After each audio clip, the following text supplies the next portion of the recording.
Hello everybody, it's Mike. Welcome back to the train room. So it's been a few weeks since I've made a video because I have been busy doing multiple things that we are going to talk about tonight. So first and foremost, I've been doing a lot of maintenance on my engines. And here's the shell to my third rail, brass, Great Northern Z6 steamer. Look at that baby. Beautiful. So where's the rest of the engine? We're going to get to that in a second.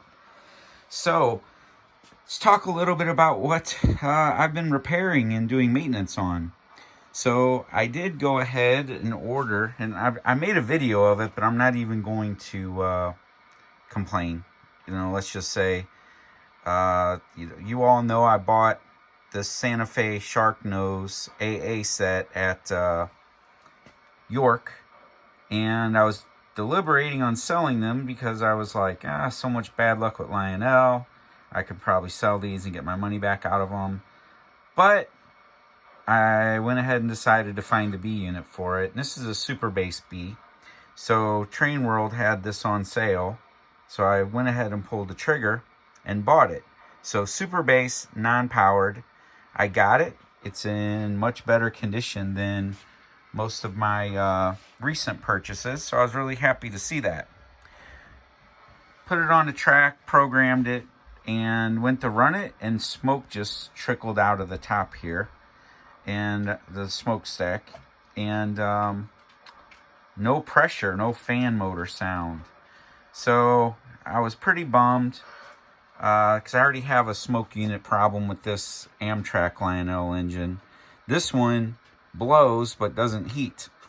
So I took a chance and took the shell off of this, and it had some wires that were just loose. And here's a picture of it with the shell off. And you can see this wire here, and then there's another wire down here that comes down off the board, and it really went to nowhere. And I posted on a Facebook group, hey, where are these supposed to go? And they're like, Mike, I think those go to your fan motor, buddy. And I'm like, oh, you're right. So upon closer inspection, I noticed that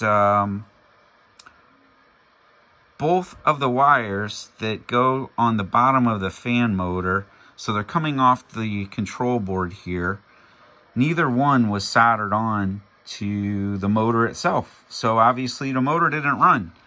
So easy fix. I didn't have to send it back to Lionel. Thank goodness, because I am tired of that game. So this will officially be my last Lionel locomotive that I purchased brand new. Maybe I'll be into some used items, but let's shift gears here. So I was able to finally go in and fix my Lionel Switcher from like the 2017-2018 catalog. I can't remember if I ever held this up, but normally this back truck was dangling and just barely held on by the dog bone drive shaft in there. So I wasn't really able to use this engine. And the guy, I bought it from Electric Train Outlet, and they closed their doors, and I knew Bob Jacobson very well, and he was going to fix this because I bought it brand new from him, and I didn't get it in there in time. So I decided to tackle this on my own and took the shell off. There are screws on the bottom to remove the shell. Then there's a speaker housing that you have to remove, and then beneath that speaker housing was one little bitty tiny screw that was holding that entire truck on. So I replaced that and put it back on, and now it runs like a champ. Nothing's more satisfying than fixing something on my own. So that's 2 for 2. So we have fixed the Sharknose B unit, and we have fixed the Santa Fe Switcher. So before we get back to this third rail and why it's all apart, I did have an opportunity to open, I recently started collecting Marklin, and I blame my mom. She bought me a puzzle for a gift that had a whole bunch of Marklin. Well, it's steam engines of the world. So there were several of these European locomotives on there, and I was like, you know what, for fun, I'm going to collect all the locomotives that are on there, along with the American locomotives, and maybe I put together that puzzle, frame it, and put the locomotives up on the wall around it, because I'm a collector and I'm crazy like that. So, you know, I went to York and bought this guy used, and it wouldn't run. This was one of the most satisfying easy fixes ever. I took out the one screw that removes the shell and found that the armature had started to unwind, so it was all jammed up. For $26, I bought a new armature. Well, first, I took an armature that is the same armature out of a lot of these engines and put it in to test my theory, and it worked. So then I ordered that armature from Trains. They had it in stock. It seems that Marklin parts are readily available at a lot of different places, which I really love about this. But on the flip side of it, all of these locomotives from Marklin I opened and are flawless. They run flawless. I had to learn some new programming stuff because I bought a digital system, and they are very cool looking locomotives. You all know I love steam, and I have about every representation of American steam locomotives in my collection. You know, not every road name in that style locomotive, but just the different styles that are available. So it made sense for me to move on into Europe with being such a steamer fan and get a lot of these European guys. And I think I'm up to 30 locomotives now in the last 6 months. And then I also bought Marklin Z scale, and I have about 15 locomotives in Z now. So I'm loving it. These guys are so reliable and so fun to run. And they're also third rail. You can see they have a pickup shoe if you're not familiar with Marklin. And these are HO scale. So back to my O scale. I was so, I guess, disappointed for a minute because I've never had a problem out of one of my third rail locomotives, and I have quite a few of them. I put this one on the track, and it would go about 3 feet, stop, and just start blowing the whistle. And I was like, man, what is going on? I really thought it'd be more complicated to take this apart, but it was so simple. And something really cool that you're about to see is you can actually run it as like a Platinum Ghost F3 Santa Fe Lionel, meaning you can run the entire locomotive without the shell and an articulated engine. And maybe that's not a big deal to you, but being new to trying to figure out how to work on these things and tinker with them, I found it to be super cool. So it was pretty easy to take it apart. The smoke unit stays in the locomotive shell itself. You have the lights plug and the smoke unit plug to unplug. It was remove the screws from the front of the locomotive that hold on part of the articulated part. And then you had 4 other screws to remove, and you could take off the entire shell. So what does that leave us with? That leaves us with the rolling chassis. So here's the pieces that I had to unscrew from the bottom of the shell. 2 of your screws come down from here. Then 2 of your screws are back here, and you're good to go.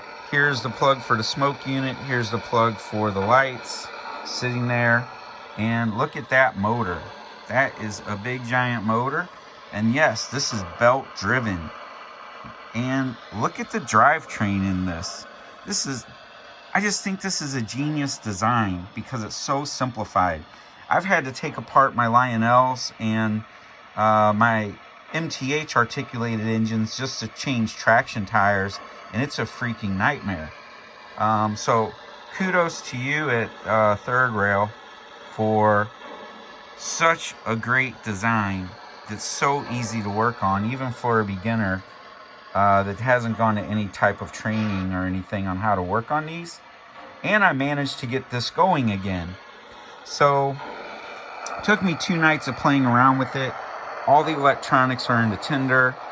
I had to disassemble the tender, which I'm glad I did, because I found, let's go back over here. Look at the battery condition. At first I thought the problem was caused by leaving a bad battery in there. So I started going through the rest of my third rails, and people that run conventional put batteries in to retain sounds through switches and for shutdown. You don't need that when you're running the way that I do. So I never would have thought to check to see if there's batteries in any of them, even though I bought them pre-owned. And lesson learned.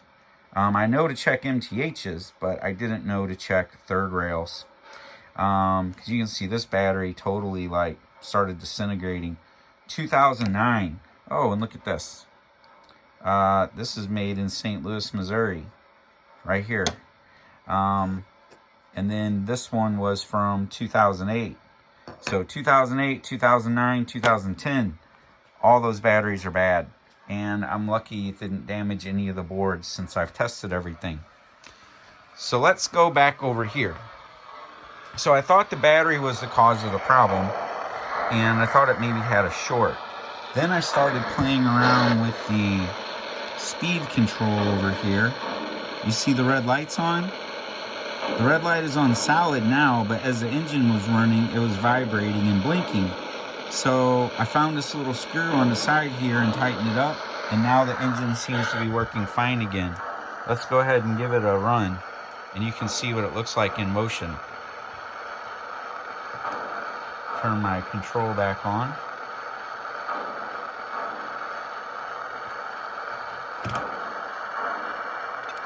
And I am no expert at repair. I'm learning this. I mean, yeah, I can work on some N-scale and some HO, because that's what I grew up around. But this O-scale stuff, I'm still figuring out all the electrical parts. So there's a whistle.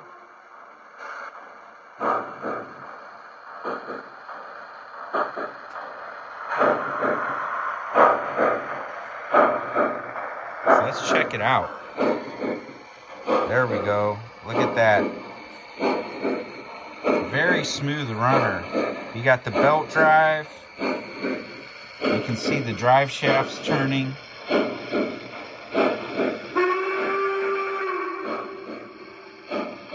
Look at all the action.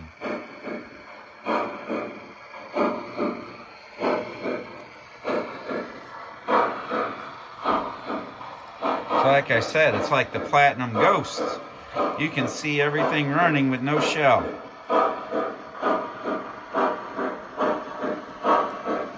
Speed up a little bit.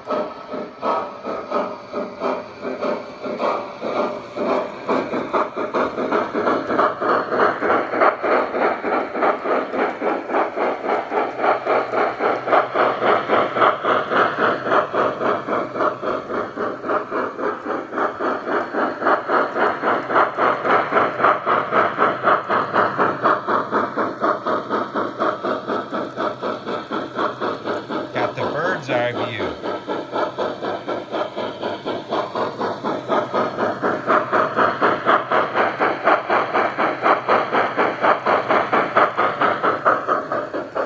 I'm going to stop it and show you one thing that I thought might have been an issue too.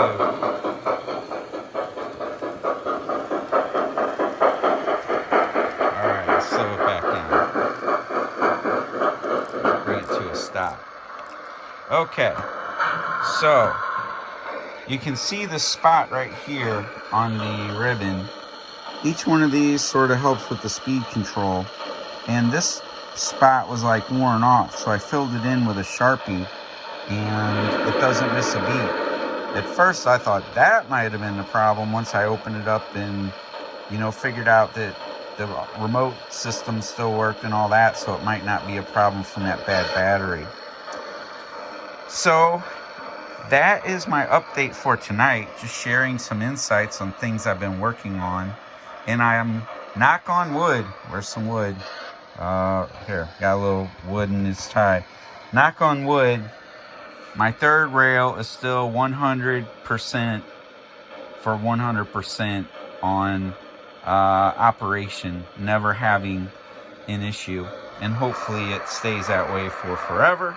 And I know a few people said I should upgrade this to Legacy. I've got enough problems with Legacy stuff that I really don't want to mess around with that, because I haven't had much problem, and I would rather have a little less precision drive and maybe, you know, some more basic sound than have any problems.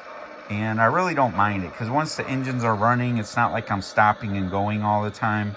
I don't have any switches except one, so I just like watching these big trains run. And that's my update for tonight. I did fix this K-line locomotive here, and I did get the rail sounds working on that J that was in the video. And my CSX Legacy engine is back, and it's all repaired. Thanks to Roscoe at the switch stand for getting it going. So that is my update. So we've got maintaining some trains. We have a little bit about Marklin. We have running this third rail with no shell on it. And we're up to about 1,600 subscribers on the channel. So thank you. And lots of viewing hours and views. So greatly appreciate it. And, oh, there's those Lionel Legacy Sharknose locomotives right over there. Santa Fe's. And that's about all I have for you for tonight. So until next time, I will see you later.